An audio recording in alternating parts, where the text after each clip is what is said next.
भी लोहाड़ा और भैरव सेठ भी लोहाड़ा।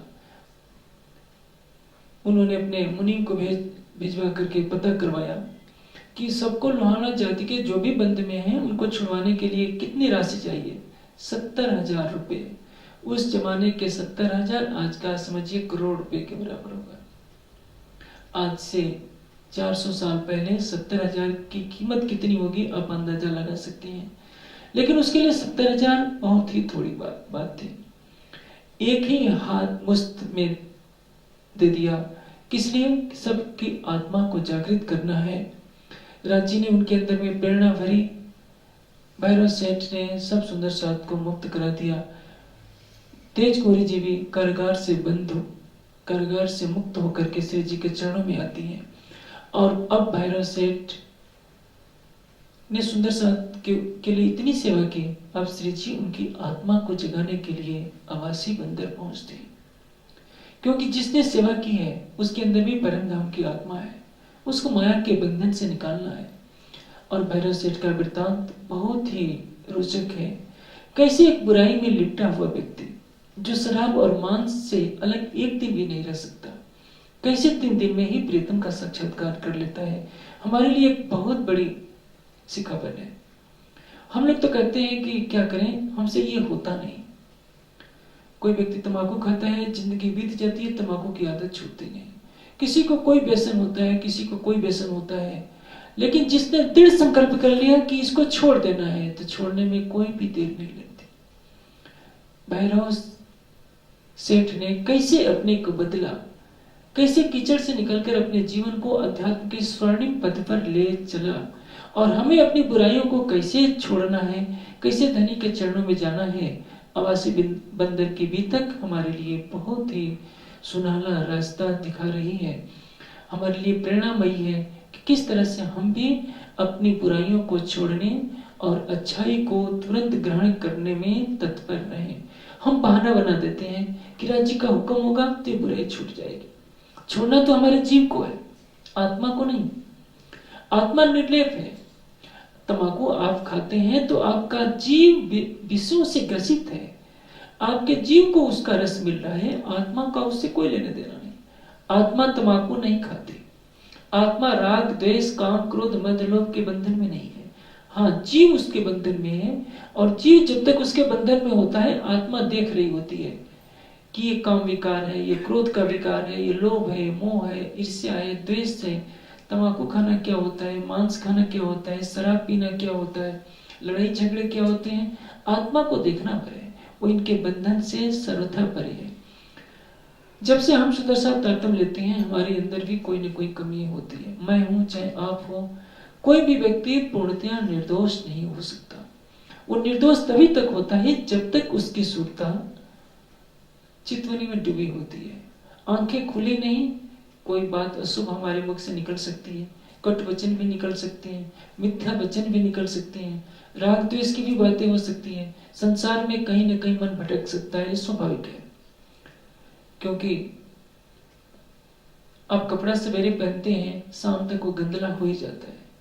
इसलिए मन रूपी कपड़े को पवित्र रखने के लिए रात्रि को सोते समय और सवेरे उठने के बाद उसको राज्य के प्रेम के रंग में रंग दीजिए। माया का रंग नहीं चढ़ेगा।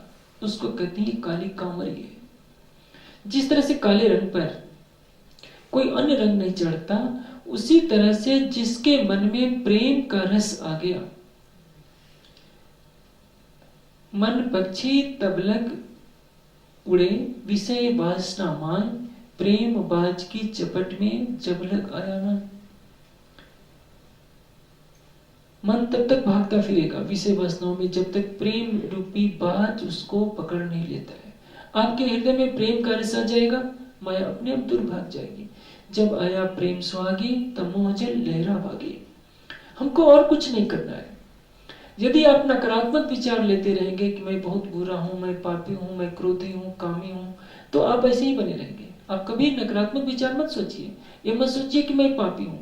आप ये सोचिए कि मैं परम धाम की शुद्ध बुद्ध आत्मा हूं और मुझे अक्षरातीत से प्रेम करना है। आप आंख मूंद करके और राज्य के प्रेम में डूबना शुरू कर दीजिए। राज्य का प्रेम ही आपको सारे विकारों से दूर कर देगा। इसलिए वाणी कहती है, जब आया प्रेम सुहागी तब मोहजन लहरा वागी। माया वहां नहीं रहेगी जहां अक्षरातीत का प्रेम बसता है। यदि आप रात को सोने से पहले दूध पीना जरूरी समझते हैं तो रज्जी को याद करके सोना भी जरूरी समझिए। यदि सवेरे आपको चाय जरूरी है, सवेरे जलपान जरूरी है, तो उससे भी पहले आत्मा है, शरीर बाद में। इसलिए रज्जी का ध्यान किए बिना प्रातःकाल जलपान न कीजिए, ये प्रण कीजिए। और रात्रि को भले ही 10 मिनट कीजिए, भले ही 15 मिनट कीजिए। थक करके चूर है तो भी 5 मिनट के लिए तो कर ही सकते हैं। और जिसने 1 घंटे का ध्यान कर लिया वो तो बहुत आगे बढ़ जाएगा। जिसने 2 घंटे का ध्यान कर लिया वो कितना आगे बढ़ेगा मैं कुछ कह नहीं सकता। इसलिए सब सुंदर साथ से मैं आग्रह करूंगा कि कल की जो बीतक होगी भैरव सेठ की हमारे लिए प्रेरणामयी है। हम अपने विकारों को दूर करने के लिए केवल राज्य के शरणागत हो।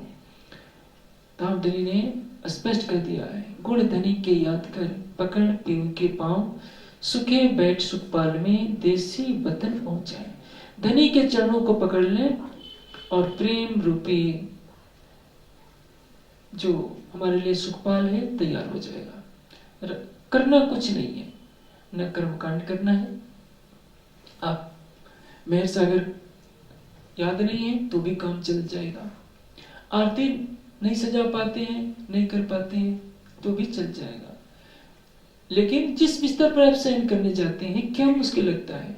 यदि बिस्तर पर बैठे बैठे आप बातें कर सकते हैं, टीवी देख सकते हैं, समाचार पढ़ सकते हैं, उसी बिस्तर पर बैठे बैठे आंखें बंद कर अपने दिल में प्रीतम को याद ही तो करना है। राज्य आपसे मिठाई का पैकेट नहीं मांग रहे हैं, आपसे कोई साल दुसाले नहीं मांग रहे हैं, आपसे पैसा नहीं मांग रहे हैं। आप अपने सगे संबंधियों को याद करते हैं, भाई बहन को, पति पत्नी को याद करते हैं, तो अपने दिल के अंदर बसे हुए युगल स्वरूप की मोहिनी सूरत को ही तो देखना है, जिसके एक नख के अंदर इतना सौंदर्य है कि करोड़ों सूरज छिप जाए। मुखारबिंद की एक झलक में अरबों खरबों नील पदम शंख कामदेव और रथ की शोभा जहां नगण्य हो जाए। असंख्यों नारायण और विष्णु का सौंदर्य, जिनके सौंदर्य की कांति के समुद्र के एक बूंद के बराबर भी नहीं है, उस अक्षरातीत को आंखें बंद करके देखना ही तो है। हमारे हाथ में इतना बड़ा धन मिला है लेकिन उसको हम गंवाते जा रहे हैं, कर्मकांडों की भेंट में चढ़कर, अंधविश्वासों में फंसकर और अपने प्रीतम से के प्रेम से दूर होते जा रहे हैं। ये हमारा दुर्भाग्य है। आप देखिए कल कैसे भैरव सेठ केवल मात्र 3 दिन में दृढ़ संकल्प से धनी की मेहर से अक्षरातीत का प्रत्यक्ष दीदार कर लेते हैं। अब चुपाई दे रहे भाई मुलाकात भैरव से,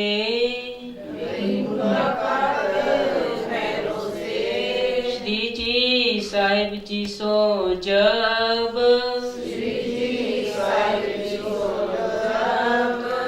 अपने घरों ले गया, खिजमत करने लगा तब,